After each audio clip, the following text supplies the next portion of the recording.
ইনশাআল্লাহ আমরা সবাই মিলে জাতিকে একটি সুষ্ঠু নির্বাচন উপহার দিতে সক্ষম হয়েছে এবং আমরা আশা করি আপনাদের মাধ্যমে দেশবাসীকে আশ্বস্ত করতে চাই ভবিষ্যতেও এই দেশের আইন শৃঙ্খলা পরিস্থিতি ক্রমান্বয়ে আরো ভালো হবে এবং আমরা অপরাধ নিয়ন্ত্রণে আনতে পারব।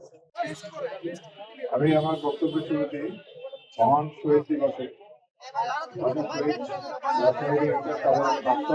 কামনা করি এবং ভাষা আন্দোলনে অংশগ্রহণকারী যারা এই পর্যন্ত মৃত্যুবরণ করেছেন তাদেরও আত্মার মাগফিরাত কামনা করি এবং যারা জীবিত আছে তাদের দীর্ঘায়ু এবং সুস্থতা কামনা করি। আর কয়েক ঘন্টা পরই রাত 12টা 1 মিনিটে আমাদের এখানকার যে কার্যক্রম সেটি শুরু হবে। আমরা এই অনুষ্ঠানটি সুষ্ঠুভাবে সম্পন্ন করার জন্য সব ধরনের ব্যবস্থাই রেখেছি। অন্যান্য সকল আইন শৃঙ্খলা রক্ষাকারী বাহিনীর সাথে সমন্বয় করে র্যাপিড অ্যাকশন ব্যাটালিয়নও আমাদের ফোর্স এখানে মোতায়েন করেছি। আমাদের ইনার পেরিমিটার আউটার পেরিমিটারে আমাদের ফোর্স আছে এবং আমরা কয়েকটা সেক্টরে ভাগ করেছি। প্রত্যেকটা সেক্টরে আমাদের ফুড পেট্রোল, গাড়ি পেট্রোল এবং স্ট্রাইকিং রিজার্ভ থাকবে। কালার এক্সপার্ট, জর্জ স্যাপ এবং মাইল্ড অন হ্যান্ডস টেকনোলজি সমৃদ্ধ অরিক্স ক্রিস্টাল ওয়াশ আপনার লন্ড্রি এক্সপার্ট। এছাড়াও আমরা অত্র এলাকাটি ভালোভাবে সুইপিং করেছি।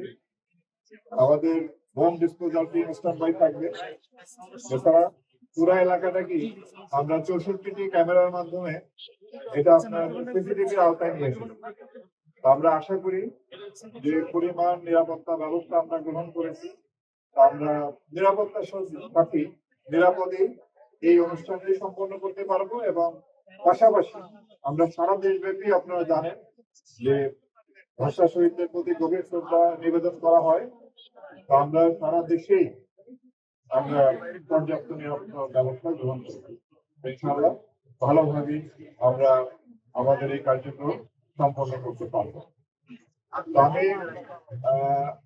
আপনাদেরকে এর আগেও যতবার আপনাদের সামনে মুখোমুখি হয়েছি গত 1.5 বছরে, যখন জুলাই আগস্টের পরে একটা ভঙ্গুর আইন শৃঙ্খলা পরিস্থিতি ছিল, তখন থেকেই কিন্তু আমরা আইন শৃঙ্খলা রক্ষাকারী বাহিনী আপনাদের মাধ্যমে দেশবাসীকে আশ্বস্ত করেছিলাম যে আমরা এই দেশের আইন শৃঙ্খলা পরিস্থিতি এটা নিয়ন্ত্রণে আনতে সক্ষম হবো, ভালো করতে সক্ষম হবো এবং একটি সুষ্ঠু নির্বাচন করার জন্য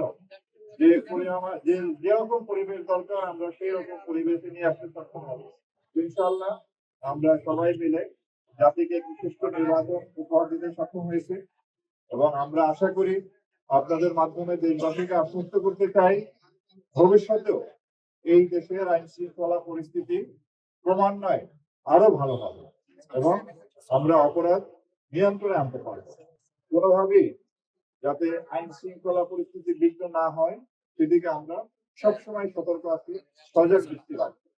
আমরা আপনাদের কাছে দৃঢ়ভাবে বলতে চাই যে দাবি আদায়ের নামে কিংবা আন্দোলনের নামে সাধারণ জনগণকে তাদের উপরে জুলুম করা বা তাদেরকে জিম্মি করে কোনো ধরনের কার্যক্রম আমরা হতে দেবো না। আমরা চাই এদেশের মানুষ নির্বিঘ্নে চলাফেরা করবে, তাদের যে স্বাভাবিক জীবনযাপনের যে প্রক্রিয়া কার্যক্রম সেখানে যাতে কোনো রকম বাধা না আসে সেজন্য আমরা সজাগ দৃষ্টি রাখবো।